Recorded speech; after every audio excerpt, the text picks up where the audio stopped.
پاکستان کے سب سے بڑے شہر کراچی میں غیر ملکی شراب کی اسمگلنگ اور فروخت کا سب سے بڑا نیٹ ورک چلائے جانے کا انکشاف ہوا ہے۔ غیر ملکی شراب کی اسمگلنگ اور فروخت کسٹم انٹیلیجنس اور پولیس کی ملی بھگت سے کی جاتی ہے، جس کے عوض شراب اسمگلرز کسٹم اور پولیس افسران کو 1 کروڑ روپے ماہانہ تک حصہ دیتے ہیں۔ کلفٹن اور ڈیفنس کے علاقے شراب کی فروخت کے سب سے بڑے مرکز ہیں۔ کلفٹن، ڈیفنس، بورڈ بیسن، درخشاں اور ساحل تھانے کی سرپرستی میں باقاعدہ 50 سے زائد افراد آن کال گھر پر غیر ملکی شراب پہنچاتے ہیں۔ 16,000 سے لے کر 50,000 تک میں مختلف غیر ملکی برانڈ کی شراب فروخت کی جاتی ہے۔ کسٹم اور پولیس کے افسران کی سرپرستی میں اس وقت سب سے بڑا نیٹ ورک پردیپ نامی شخص یعقوب کے ساتھ مل کر چلاتا ہے۔ یہ افراد ڈیفنس میں 3 بنگلے اور 2 فلیٹ سے شراب کی سپلائی کا دھندا چلاتے ہیں۔ حیرت انگیز طور پر پردیپ اور یعقوب پر ضلع جنوبی کے مختلف تھانوں اور کسٹم انٹیلیجنس میں کئی مقدمات درج ہیں اور یہ ان مقدمات میں مطلوب ہیں۔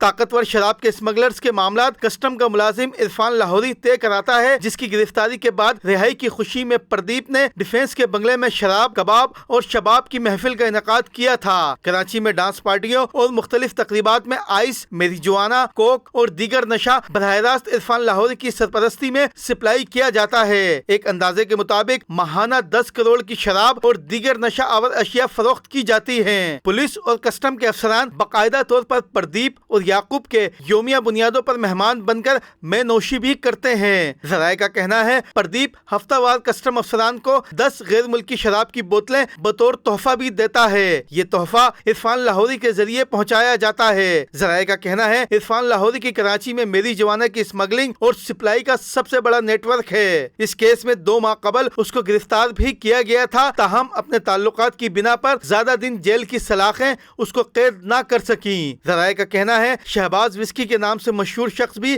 غیر ملکی شراب کی فروخت کا بڑا دھندا کرتا ہے، جبکہ آزاد نامی شخص یعقوب کے ساتھ مل کر ڈیفنس میں سپلائی کرتا ہے۔ اس کے علاوہ منظور وسکی، اوبایو، ونود، ناتش اور کاکا بھی غیر ملکی شراب کی فروخت میں اہم فرد مانے جاتے ہیں۔ ذرائع کا کہنا ہے کلفٹن، بورڈ بیسن، درخشاں اور ساحل کے ہیڈ محرر بھی شراب فروخت کرنے والوں سے الگ اپنا حصہ وصول کرتے ہیں۔ ذرائع کا کہنا ہے غیر ملکی شراب زیادہ تر اسمگل ہو کر آتی ہے یا کسٹم افسران کی ملی بھگت سے مختلف کونسلیٹ کے جعلی لیٹرز پر کلیئر کی جاتی ہے، جس کے کسٹم افسران الگ سے حصہ وصول کرتے ہیں۔ بلال راشد، پرائم نیوز، کراچی۔